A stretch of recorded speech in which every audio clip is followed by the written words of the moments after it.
Welcome to the Rim Break Rodeo. We hope this video helps. In this video, I will explain how to optimize organ angle in Final Fantasy II. First, grasp the fundamental idea that your character's positions on the battlefield are crucial. Consider how each character's attack range and abilities interact with their placement. Begin by placing your most vulnerable characters in safer spots, while melee attackers are positioned for immediate engagement. This foundational setup is key to early success. Moving beyond basic setups, explore advanced formations tailored to specific enemy encounters.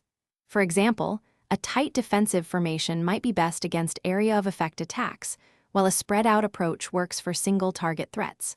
Always consider the battlefield's terrain, use obstacles for cover, or choke points to funnel enemies. Practice precise movement to ensure your characters always have the best possible attack angles. Effective organ angle isn't just about placement, it's also about synergy. Pair characters whose abilities complement each other, like a tank drawing aggro while a damage dealer attacks from a safe distance. Equip gear that boosts speed or range, allowing for more flexible positioning.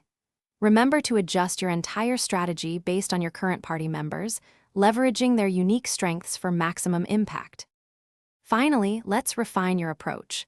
Avoid common mistakes like bunching up characters too much, which makes them vulnerable to area attacks, or leaving healers exposed. Instead, always maintain a balanced spread. For a significant combat edge, anticipate enemy movements and pre-position your party. Remember to check the description for a link to the Oala water bottle and other great deals. Mastering these tips will elevate your Final Fantasy II gameplay considerably. Thanks for watching. Consider subscribing if we helped you.